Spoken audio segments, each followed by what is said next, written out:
I will never forget what my father told me when I announced my engagement. He took me to the side and said, "Zoe, are you sure about marrying this man, Peter? I know you're in love with him, but I don't think he's a good match for you." "Why are you saying this, Dad? He loves me and respects me. I don't care if he's not as well off as us. I know that, Zoe. You know, I built my riches from nothing. I would never disrespect the person who does not belong to my economic class. But Peter is a very sketchy man, and his mother is no different." "What do you mean, Dad? I don't understand." "Call it a father's instinct, Zoe. This man doesn't love you. Yes, he showers you with affection, but always talks about how rich you are. I heard him flexing to his friends that he bagged the rich brat." Julia just laughed with him and agreed. "You must be mistaken, Dad. Peter would never say those things about me. Julia also loves me a lot. I'm sure she would scold Peter if he tried to joke like that. Sometimes I wish I had listened to my father. He didn't know what he was talking about. I was a stupid girl in love. My mother passed away 2 years before I got married. My dad was sick and wasn't long for this world. I was desperate to hold on to something that would give me the will to live.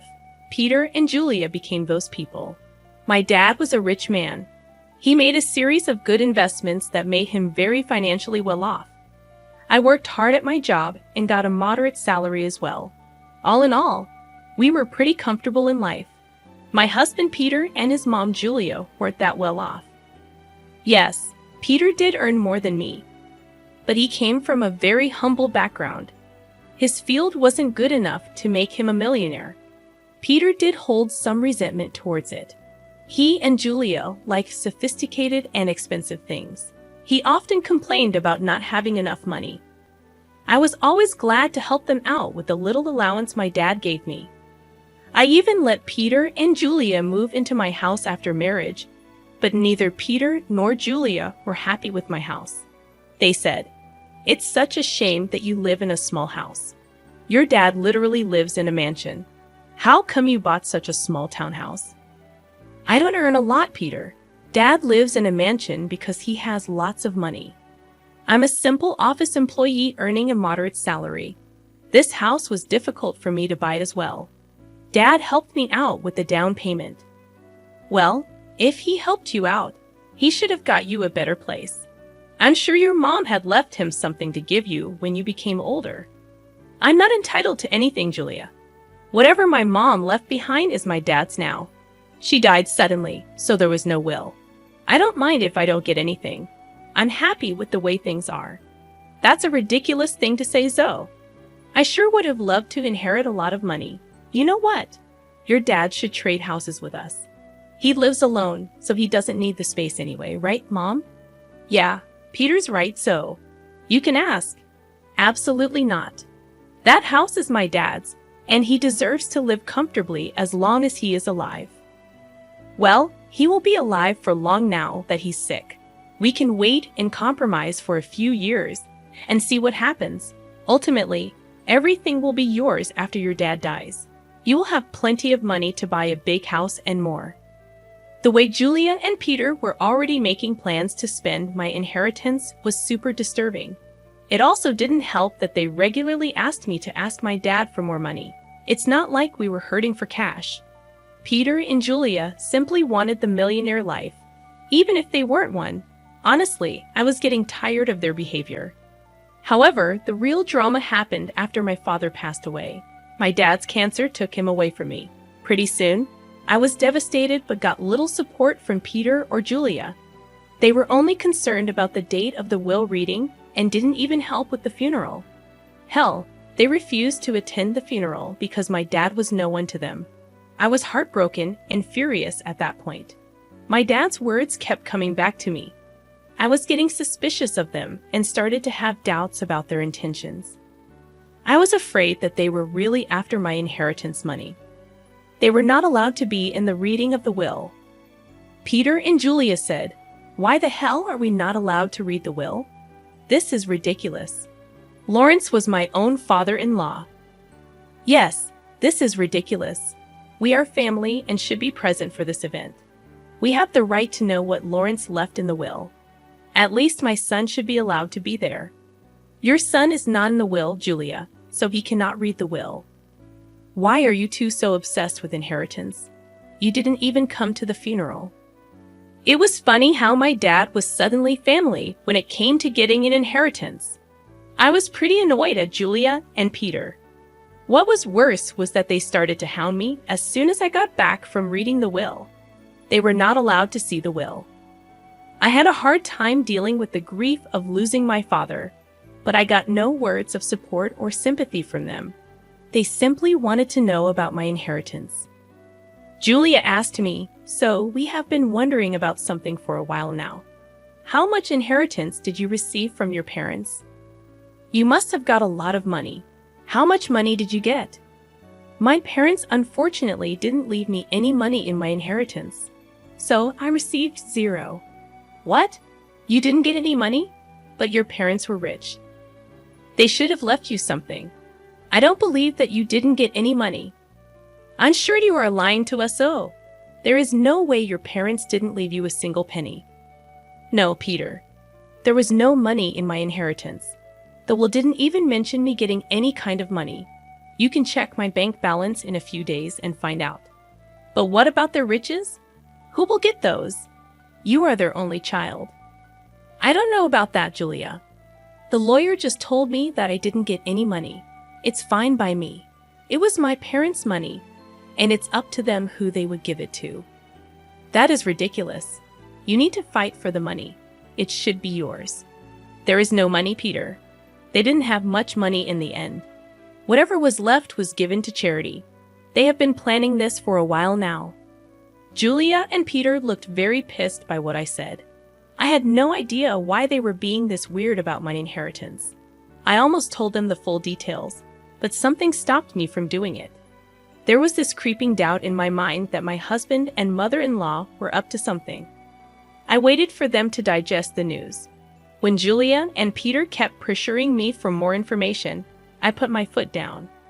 I told them firmly that I didn't get any money and even offered to show them my account in a few days. Well, a month passed and nothing showed up. In the meantime, Peter grew very restless and stopped being affectionate with me. He was always checking my account and constantly hounding me for information on my inheritance. I was starting to see where this was going. Finally, one day, I decided to put an end to it. I showed them my bank statements and said, "See, I told you that I didn't receive anything. I'm not hiding any secret inheritance money from you. Do you believe me now?" Wow, our years of hard work just went down the drain then. So his parents weren't rich, and she didn't even get $100 in the will. This is ridiculous. I can't believe this. I can't believe this either, Mom. I stayed in this marriage for nothing. I married Zoe for nothing. It was all a waste of time. What the hell does that mean, Peter? Why are you talking like this? Why do you think he's saying these things, Zoe? Who the hell would marry you without thinking about the money? My son simply married you so that we can bank on your inheritance. Now I see that you didn't even get a penny. I can't believe I wasted 5 freaking years on a useless girl like her. I could have done so much better. I was stunned to hear them speak that way about me. I could finally tell that Peter married me for money. My parents were right about him and his mom. They were freaking gold diggers. I was so freaking done with my husband and mother-in-law. I was breaking inside, but what they said next turned me into stone. Julia looked at Peter solemnly and said, "What is done, Peter. But now it's time for you to divorce Zoe. There is no reason why you should stay with her anymore. You will have time to find a new rich wife. This time, we will make sure she actually has some money to her name." Are you freaking kidding me, Julia? You are asking Peter to divorce me over money. Peter, are you going to listen to her? Of course, I would listen to her, Zoe. I married you so that I and my mom could have a comfortable life. We grew up poor, and I didn't even go to college. I had no way of earning a lot of money. So, you pretended to love me and then tricked me into marrying you. You thought that my parents would give me lots of money that I would readily share with you. Yes, that's what I thought. It was the only way I could give my mom the life she wanted. But now I see that my efforts were in vain. Mom's right. I need to divorce you and keep looking.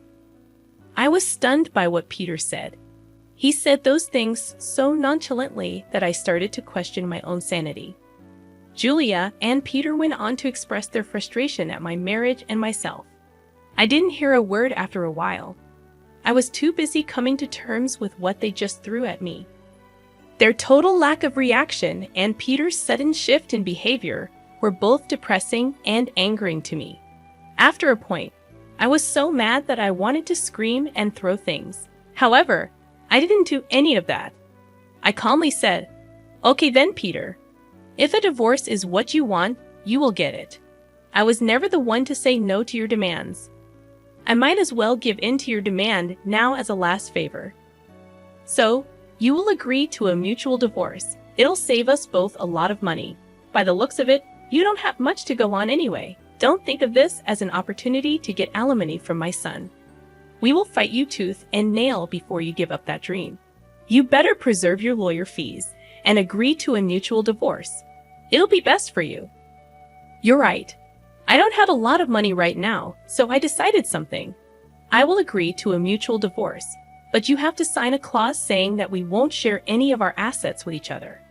That's not a problem at all. You don't have much, and neither do I at the moment. If you can forego alimony, I'll agree to sign a divorce and won't claim anything from you. Me and Peter discussed the details of the divorce and made sure we were on the same page. I could see that Julia and Peter were both happy about me not making a fuss out of the divorce. I guess they didn't expect me to be so calm about it. Truth be told, ever since that day, I have been crying on my way to and from work. I used to sit in the parking lot of my office and cry for an hour before and after work. Peter never noticed my puffy eyes or even asked why I was leaving early for work and coming home late. Julia didn't even bother looking at me after she discovered that I had no money. All of their behavior just made me even more determined to get out of the marriage as soon as possible. I actually had Peter and Julia move out of my house to a rented space in the neighborhood. They soon settled in while we waited for the divorce to finalize. True to his word, Peter didn't demand a share of my house. I also didn't ask for alimony. In his eyes, it was a fair deal. Well, he had no idea just how far I made things out to be. He came to know about it on the day our divorce was finalized. I went over to his new rented space to drop off my wedding and engagement ring. So, I just wanted to return these to you since the marriage only brought bad times in my life. I don't want to have any memory of it. Are you sure you want to return it? I mean, you might need the money after all. It's so funny, you know so. You must have laughed at our poverty before. Look where you are now. My son is being generous in giving you the rings. You might need to sell them when your stupid job doesn't pay enough. We want Mr. Rings. They're cheap ones anyway. What would I need to sell the rings for, money, Julia? You don't have to be embarrassed. So we already know how your parents didn't leave you anything. I guess they lost everything due to poor financial decisions, leaving their daughter destitute. At that point, I laughed very loudly in her face. Julia looked confused, and so did Peter. I could tell that Peter was somewhat annoyed by his mother's behavior, and he was also surprised at my laughter. Julia said, "Why the hell are you laughing so? Did I say something funny?" "It's freaking funny how you think I'm destitute, Julia. It's also funny that you think my parents lost all their fortune." "Well, of course, you're destitute. Your parents didn't even leave you a penny. They surely messed up and ruined your life by not leaving you an inheritance." "I never said that I didn't get an inheritance, Julia. I simply told you that I didn't get any money. My parents did, in fact, leave me plenty of inheritance." "What the hell does that mean? You have an inheritance." I'm so confused. "My parents could see you and Julia for the little gold diggers you two are. So they made a secret clause in their will. It said that I would receive no monetary inheritance. Instead, I was given this entire neighborhood as my inheritance." "What? You own this neighborhood now. How is that possible?" "We would have known about your inheritance if this was true. We even signed the lease with an estate manager who didn't tell us the name of the owner. My parents wanted me to wait for a year before I got my inheritance. They wanted me to test you too and see if you are really with me for money or love. Well, of course, you failed the test, and now you won't get anything from me. Also, the estate manager was appointed by my parents to take care of the property before I inherited it. They were smart people, you know. That is impossible. I don't believe a word you're saying. You're just embarrassed because you don't have money anymore. Oh, really, Peter? Is that what you and your mother have concluded from this? Well, why don't you call your landlord and find out from him? Don't worry, we would do that. Then everyone will see just what a big liar you are. Julia and Peter called their landlord and asked about what I said. Since their landlord was the estate manager, he told them everything. Julia and Peter were stunned. They looked really panicked. After cutting the call, they said, "You lied to us. You tricked us into thinking that you don't have anything, but you own the entire housing society now. How dare you trick us so? You wanted all your riches to yourself, so you tricked Peter into divorcing you and made him sign papers that he wouldn't claim anything from you." I laughed at their audacity to turn this one on me. It was finally dawning on them that they had messed up royally, and now it was time for some sweet karma. I said, "It's funny you accused me of tricking you too, Peter. You tricked me into marrying you by telling me that you love me. Julia, you helped your son in this plan, and you were the one to tell him to divorce me. If anyone here was being a scammer, it was you two. As for my inheritance, you asked me how much money I got, and I answered truthfully. This was all a misunderstanding. So, what happened is in the past. Why don't we just try again in the new light? We did spend 4 years together. It would be a shame to throw it away. So now you want me back in your life. Funny how you were desperate to start afresh with a new girl. I hear that you are already seeing someone rich. Don't worry, I'll inform her about what a snake you are." Peter and Julia started to beg me not to mess up this new relationship. Peter told me that since I wasn't ready to give him another chance, I shouldn't mess up his future. I told him to freak off. Also, I informed them that I will kick them out once the property is transferred to my name. They panicked at that and started to beg me even more. In the weeks that followed, Julia and Peter showed up at my house to beg me to forgive them. Peter and Julia already have an eviction on their record, so it is unlikely anyone would give them rent. The only reason they were staying on my property was that I asked the estate manager to allow it. I also called Peter's new victim and told her everything. She was horrified by what Peter and Julia did and broke up with him instantly. She even showed me the texts. After this fiasco, Peter and Julia beat down my daughter, called me names. I promptly called the police and had them off my property. After I got my inheritance in my name, I kicked them out very swiftly. They didn't expect me to go through with the threat. They did show up on my property again, and the police were called. The cops gave them a stern warning, and I filed for a restraining order. Turns out the entire town knew about what happened. They were essentially disowned by friends and had to leave the city to start afresh. Meanwhile, I'm enjoying my new wealth and am finally free from gold-digging leeches.